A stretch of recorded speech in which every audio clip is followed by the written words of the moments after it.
445 किसको छोड़ रहे हैं? ये 400 पार नहीं 400 हार हैं। और इधर सुनने में आया कि अब 400 पार का नारा ही नहीं लग पा रहा है और अब संविधान और आरक्षण की बात कर रहे हैं। ये वो लोग हैं कि जो जान गए हैं कि अब जनता संविधान बचाने के लिए वोट डाल रही है। कानपुर देहात की रैली में रक्षा मंत्री राजनाथ सिंह ने कहा कि अखिलेश यादव अपने अस्तित्व के लिए लड़ रहे हैं। आपको याद होगा एक माला में गलती से उनका चेहरा आ गया था, तो चेहरे से चेहरा हटाना पड़ गया उनको। और आपके बगल में उन्हीं के समाज का एक व्यक्ति को पुलिस ने पीट पीट के मार दिया था। हम सब लोग उसके दुख में पहुंचे थे, परिवार की मदद के लिए पहुंचे थे। क्या बीजेपी ने जो वादे किए थे उस परिवार से कि सरकारी नौकरी देंगे, करोड़ों रुपए देंगे, क्या दिए? तो सोचो अस्तित्व किसका खतरे में है? उनका जो माला पहन रहे हैं या उनका? और हम तो ये कहेंगे कि सोचो बीजेपी के लोग सबको अपमानित करते थे। राजनाथ सिंह जी, आदरणीय राजनाथ सिंह जी कितने बड़े नेता है बीजेपी के।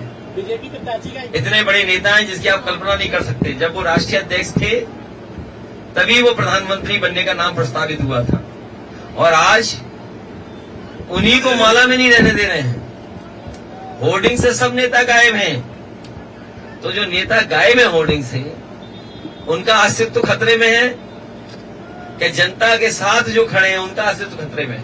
पहले फेज के मतदान के बाद प्रधानमंत्री ने बयान दिया था कि अगर गठबंधन की सरकार आ जाएगी तो कांग्रेस जो अल्पसंख्यक है उनको बहुसंख्यकों के अधिकार दे देगी, इनके बच्चे ज्यादा हैं उनको आपका अधिकार छीन के दे देगी। क्यों कहना पड़ा प्रधानमंत्री को? ये रुझान है हार के, और पहलवान जो कुश्ती में हारने लगता है तो वो कुछ भी कर सकता है।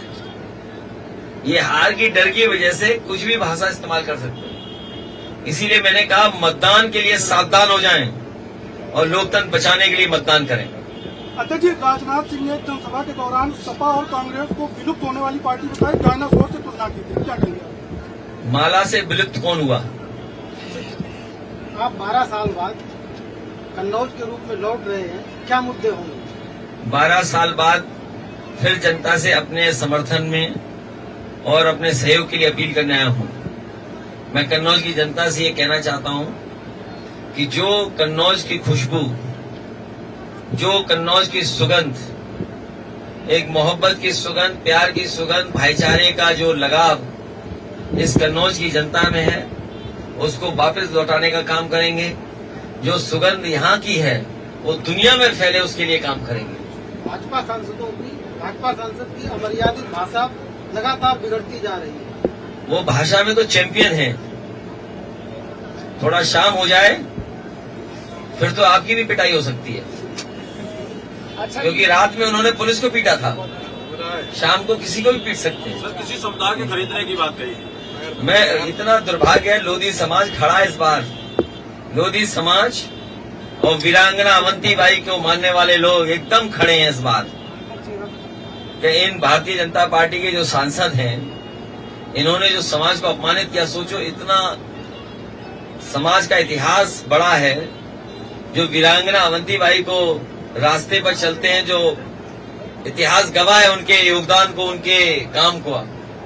और ये हमारे सांसद, वो शायद रात थी, सोचिए आप, शाम थी। इसीलिए मैं कहता हूँ शाम के वक्त उनसे कोई सवाल मत पूछना, ईवीएम पर उनको पसंद ना हो।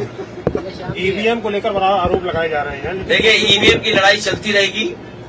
वीवीपैट, ईवीएम, ये लड़ाई बहुत लंबी है। कल भी मैंने कहा सुप्रीम कोर्ट ने जो फैसला दिया उसको स्वीकार करेंगे, लेकिन बहुत सारे देश ऐसे हैं जहां पर ईवीएम और वीवीपैट नहीं है।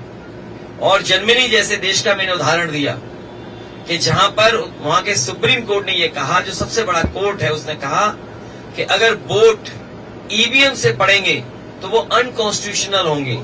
तो सोचिए, एक हमसे ज्यादा संपन्न देश, दुनिया का बहुत ताकतवर देश ये कहता हो कि अगर वोट ईवीएम से पड़ेंगे तो असंवैधानिक होंगे, अनकॉन्स्टिट्यूशनल होंगे, अनडेमोक्रेटिक होंगे।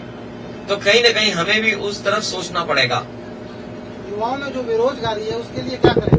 ये नौजवान जो लगातार बेरोजगार घूम रहे हैं, इनके जो पेपर लीक हुए हैं, इस बार सरकार को हटाने का काम करेंगे।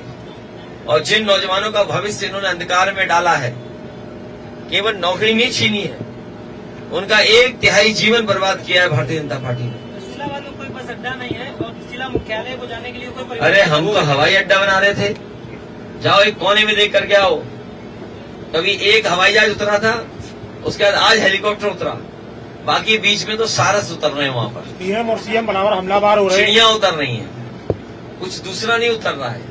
तो ये जो सुविधाएं देने का काम है, एम्बुलेंस है, पुलिस की सेवाएं हैं, सीएससी है, अस्पताल में दवाई, अस्पताल में सुविधा, यह बस अड्डा आने वाले समय में समाजवादी लोग काम करेंगे। ये पीएम और सीएम हमलावर हो रहे हैं, कह रहे हैं कि समाजवादी पार्टी में सिर्फ वर्ग विशेष को ही फायदा मिलता है। हमारे मुख्यमंत्री जी का आपने विधानसभा में नहीं सुना, 46 में 56, याद है?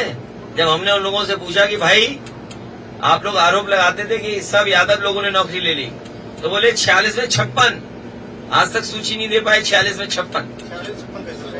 अरे वो तो मुख्यमंत्री से पूछो ना।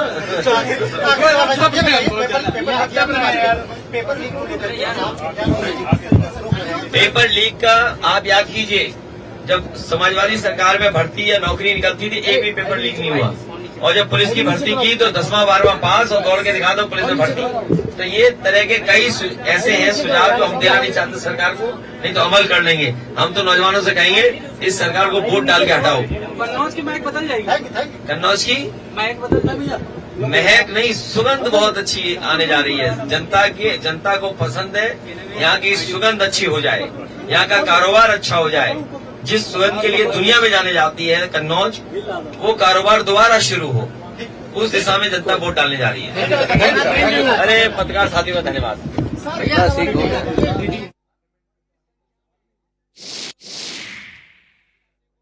मेरे एक वोट से